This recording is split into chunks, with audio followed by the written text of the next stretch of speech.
নমস্কার। স্কিনটা আপনারা ব্ল্যাক দেখছেন, তার কারণ আজকে যে জাতকের জন্মছক নিয়ে আলোচনা করব তার মতে তার জীবন অন্ধকারাচ্ছন্ন হয়ে গেছে।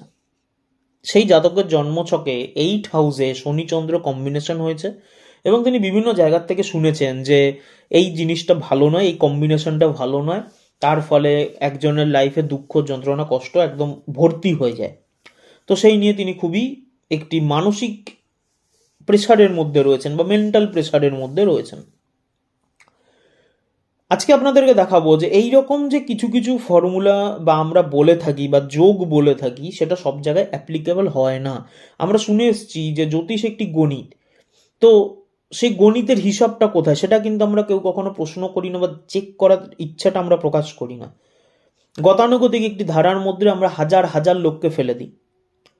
যদি সেই গতানুগতিক ধারার মধ্যে দিয়ে হাজার হাজার লোক পড়ে যাবে, অমুক চার্টের সাথে তমুক চার্ট মেলাতে হবে, সব জায়গায় এই জায়গার সাথে ওই জায়গাকে ম্যাচ করতে হবে যদি চলে, তাহলে ওই একই কম্বিনেশন আমরা 50 জন 60 জন 100 জনকে পাবো। কই প্রত্যেকের তো একরকম কম্বিনেশন হয় না, প্রত্যেকের তো একরকম লাইফস্টাইল হয় না, প্রত্যেকের তো একরকম ফ্যামিলি হয় না, প্রত্যেকের তো একরকম ইকোনমিক কন্ডিশন হয় না। তাহলে কিছু তো একটা পার্থক্য হচ্ছে যেটা আমরা ওই গতানুগতিক ধারার মধ্যে পাচ্ছি না। তো সেই জায়গাটার ডিফারেন্সিয়েশন করে কে? ম্যাথমেটিক্স। অ্যাস্ট্রোলজির ম্যাথমেটিক ক্যালকুলেশন সেই জায়গার ডিফারেন্সিয়েশনটা করে। আমি বিভিন্ন সময় বিভিন্ন টপিক নিয়ে আপনাদেরকে দেব, আপনারা যদি মনে করেন তাহলে দেখতে পারেন, বা যদি কোনোখানে বুঝতে অসুবিধা হয় অবশ্যই কমেন্টে জিজ্ঞেস করতে পারেন, কোনো সমস্যা নেই। তাহলে এই জাতকের যে 8 হাউসে শনিচন্দ্র রয়েছে, পজিটিভ না নেগেটিভ একটু দেখা যাক। তাহলে অন্ধকার থেকে আলোর দিকে একটু জার্নিটা শুরু করা যাক। শুরুতে লিখে দিয়েছি শনি চন্দ্র 8 হাউস। প্রথমে আমাদের কাজ হচ্ছে গ্রহের স্ট্রেংথ কতটা সেটা বের করা। গ্রহের স্ট্রেংথ বের করার একটি হিসেব রয়েছে, ফর্মুলা রয়েছে। Planet strength is equal to degree divided by 30 multiply by 100। এই জাতকে চন্দ্র রয়েছে 18 ডিগ্রিতে, শনি রয়েছে 20 ডিগ্রিতে। তাহলে যখন আমরা মুন স্ট্রেংথ করবো যে ডিগ্রির জায়গায় ডিগ্রি বসাবো, তাহলে চন্দ্র ছিল 18 ডিগ্রিতে, ডিগ্রির জায়গায় ডিগ্রি বসালাম, divided by 30 multiply by 100 is equal to 60%। Same স্যাটার্নের স্ট্রেংথ বের করবো, ডিগ্রির জায়গায় ডিগ্রি বসাবো, divided by 30 multiply by 100 is equal to 66%। যখনই 60% প্লাস কন্ডিশনে চলে যায় তখন সেটা ম্যাচিওর ওয়ার্ক করে, ফলে এখানে শনিচন্দ্র ম্যাচিওর ওয়ার্ক করছে, কোনো নেগেটিভিটি দূর দূর অবধি নেই। হলো। এবার আসছি হাউস স্ট্রেংথে, যে না আপনি তো বললেন ঠিক আছে গ্রহ ঠিক আছে, হাউস প্রবলেম করছে, ঠিক আছে হাউস দেখে নেওয়া যাক। হাউসের স্ট্রেংথ বের করার একটি ক্যালকুলেশন রয়েছে, house lord strength plus planet strength average divided by 2। এবারে এই জাতকের 8 লর্ড মার্স সে 75%, এই 75% কী করে আসলো এটা আমি পরবর্তী ভিডিওতে আপনাদেরকে দেখাবো। এখনই দেখালে আপনারা গুলিয়ে যাবেন, সেই জন্য আমি এখানে দেখাইনি। এর 4 থেকে 5টা স্টেপ রয়েছে এই 75% কী করে আসলো সেটা বের করার। যদি আপনারা চ্যানেলটি ফলো রাখেন, ভিডিওগুলো যদি দেখতে থাকেন, আস্তে আস্তে দেখতে পাবেন এই 75% কী করে আসলো তার একটি প্রসেস রয়েছে। ওই 5টা স্টেপ আমরা যদি ফলো করি তাহলে এটা আমরা দেখতে পাবো। ওকে, তো 8 লর্ড মার্স তার হচ্ছে 75%, আমরা এখন আপাতত দেখে নিন। এবার হচ্ছে এভারেজ প্ল্যানেট স্ট্রেংথটাকে আগে আমাদের বের করতে হবে। এভারেজ প্ল্যানেট স্ট্রেংথ কী করে বের করবো? কিছুই না, এই যে 66 দুটোকে প্লাস করবো, divided by 2 is equal to 63% হয়ে গেল। এবার তাহলে একদম পার্টিকুলার চলে আসি 8 হাউসের স্ট্রেংথ বের করবো। তাহলে কি হলো? House lord strength 75% plus planet strength average 63% divided by 2 69%। 65%-এর প্লাস যখনই আছে হাউসটাও স্টেবল, এখানে কোনো নেগেটিভিটি নেই। দেখুন লিখে দিয়েছি 65% plus is equal two stable. তাহলে গ্রহের স্ট্রেংথ তো ঠিকঠাক ম্যাচিওরভাবে কাজ করছে, হাউস স্ট্রেংথ তো ঠিকঠাক কাজ করছে। এখন প্রশ্ন আসবে ঠিক আছে এটা তো হলো, নক্ষত্রটা ঠিকঠাক কাজ করছে না, নক্ষত্রের মধ্যে সমস্যা হচ্ছে। ওকে চলুন তাহলে নক্ষত্র দেখে নেওয়া যাক। নক্ষত্রের পাওয়ার ক্যালকুলেশন করব কি করে? চন্দ্র এই জাতকে শ্রবণা নক্ষত্রে রয়েছে, তাহলে নক্ষত্র লর্ডকে মুন, এই মুন হচ্ছে 60%-এ রয়েছে অলরেডি, বুঝছে? মুনের যে স্ট্রেংথ এই যে আমরা বের করেছি 60%। শনি রয়েছে ধনিষ্ঠা নক্ষত্রে, ধনিষ্ঠা নক্ষত্রের লর্ডকে মঙ্গল মার্স, তাহলে সে 75%, এই যে এখানে আগেই বের করে নিয়েছি আমরা। ওকে, তাহলে এবারে নক্ষত্রের স্ট্রেংথ বের করবো। নক্ষত্র স্ট্রেংথ বের করার ফর্মুলা রয়েছে, নক্ষত্রের লর্ড যে তার strength plus planet strength divided by 2। তাহলে মুন নক্ষত্রের আমরা স্ট্রেংথ বের করছি কিভাবে? তাহলে প্রথম ছিল নক্ষত্রের লর্ডের স্ট্রেংথ, তাহলে শ্রবণা নক্ষত্রে ছিল তার লর্ডকে মুন, তাহলে এখানে তো আমরা অলরেডি তার লর্ডের স্ট্রেংথ দেখেছি 60%, 60 প্লাস প্ল্যানের স্ট্রেংথ, এখানে মুনই রয়েছে তাহলে মুনেরও 60 হবে, তাহলে 60 + 60 ডিভাইডেড বাই 2 ইকুয়াল 60%।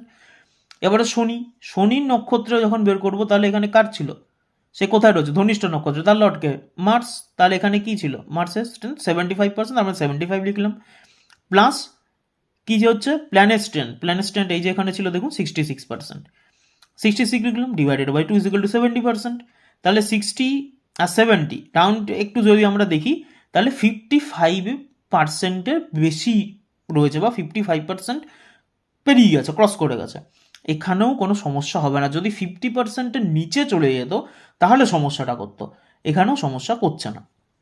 ওকে, এবারে প্ল্যানেট কম্প্যাটেবিলিটি স্কোর হয় একটা, এবার এটাও দেখে নেওয়া যাক। ন্যাচারাল ভ্যালু হয়, প্রত্যেক জায়গার ন্যাচারাল ভ্যালু রয়েছে, আপনারা ভিডিওগুলো যদি কন্টিনিউয়াসলি ফলো করতে থাকেন দেখতে পাবেন প্রত্যেক জিনিসের একটা ন্যাচারাল ভ্যালু রয়েছে।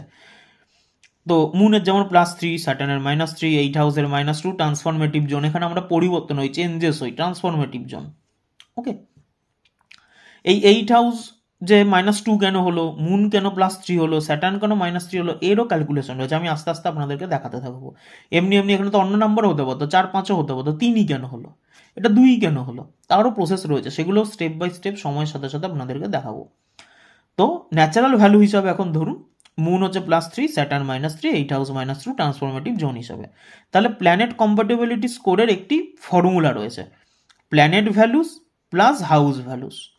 তাহলে প্ল্যানেট ভ্যালু মুনের +3, স্যাটার্নের -3, তাহলে প্লাস প্লাস কী করবো 8 হাউসের -2 ইজিক্যাল টু -2। নিয়ম অনুপাতে যদি -6-এর উপরে যদি না চলে যায়, মানে -7, -8, -9 এরকম যদি না হয়ে যায়, -6-এর নিচের দিকেই যদি থাকে তাহলে সেটা ঠিকঠাক কাজ করে, কোনো কম্প্যাটেবিলিটি স্কোরের কোনো ড্যামেজ হয় না। তাহলে -2 অলরেডি -6-এর থেকে কম, ওকে কাজ করছে। তাহলে এবার ফাইনাল রেজাল্টে আমরা চলে আসি, এর ফর্মুলা কি করব, planet compatibility score plus average planet strength divided by 20 plus house strength divided by 20। Planet compatibility score কত ছিল, প্ল্যানেট কম্প্যাটেবিলিটি স্কোর ছিল -2। ওকে, এই যে -2, আচ্ছা, বা এই যে এখানে -2 দেখতে পারেন, আমি এটা 8 হাউস দিলে একটু গুলিয়ে যাবেন আপনারা, এখন শুধু ফর্মুলাটাই ফলো করুন, যে প্ল্যানেট কম্প্যাটেবিলিটি স্কোর ছিল -2, আচ্ছা। অ্যাভারেজ প্ল্যানেট স্ট্রেংথ কত ছিল, 63%, অ্যাভারেজ প্ল্যানেট স্ট্রেংথ 63%, আচ্ছা, এই যে দেখুন অ্যাভারেজ প্ল্যানেট স্ট্রেংথ। নেক্সট আসছি, তাহলে আচ্ছা 63 divided by 20 is equal to 3.15। House strength এই যে এখানে বের করেছি 69, 8 হাউসের স্ট্রেংথ, তাহলে 69 divided by 20 is equal to 3.45। এবার ফাইনাল আউটকামে চলে আসুন, সবগুলোকে যোগ করব, planet compatibility score -2 plus 3.15 average planet স্ট্রেংথের plus 3.45 house strength is equal to plus 4.60 positive result, positive দেখুন ব্র্যাকেটে লিখে দিয়েছি।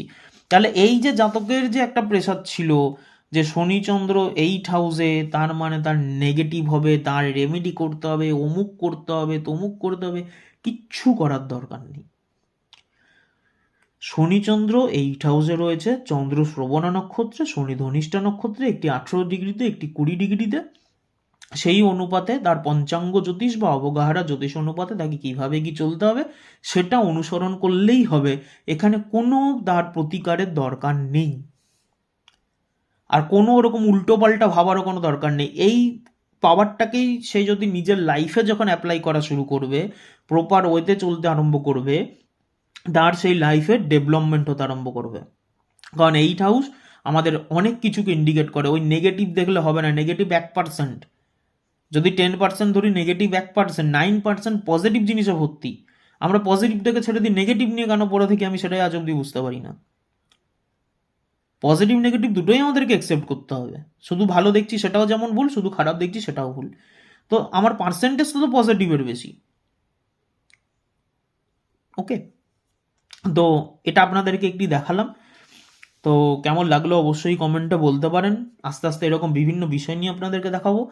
আর আপনারা চাইলে কিছু কমেন্টে জিজ্ঞাসা করতে পারেন যে কীরকম কী, তবে পার্সোনাল কিছু দেবেন না। ওই date of birth, place of birth, time of birth দিয়ে দিলেন, আমার অমুক ঘরে এই রয়েছে, তমুক ঘরে তাই রয়েছে, তাহলে কি হবে, বা আমার 2026 কেমন যাবে, এরকম করে হয় না। আপনারা বুঝতেই পাচ্ছেন যে পুরোটাই ক্যালকুলেটিভ ওয়েতে, ওরকম গতানুগতিক ধারায় অন্তত আমি বলি না। আচ্ছা, তো আপনারা কি বলতে পারেন যে আমার অমুক ঘরে এই প্ল্যানেট রয়েছে, অমুক নক্ষত্রের সাথে অমুক ডিগ্রিতে, তাহলে এটা পজিটিভ না নেগেটিভ, আমি সেগুলো নিয়ে ভিডিও বানাতে পারি ক্যালকুলেটিভ ওয়েতে। ওকে, তো ওই রকম চাইলে আপনারা কমেন্ট করতে পারেন, আমি চেষ্টা করবো সেই বিষয়গুলোর উপরে ভিডিও বানানোর জন্য। তাহলে ভিডিওটা এতটাই থাকলো, ভিডিওটা দেখুন, একবার না বুঝতে পারলে বারবার প্লে করুন, আশা করি ভালো লাগবে আপনাদের। ধন্যবাদ।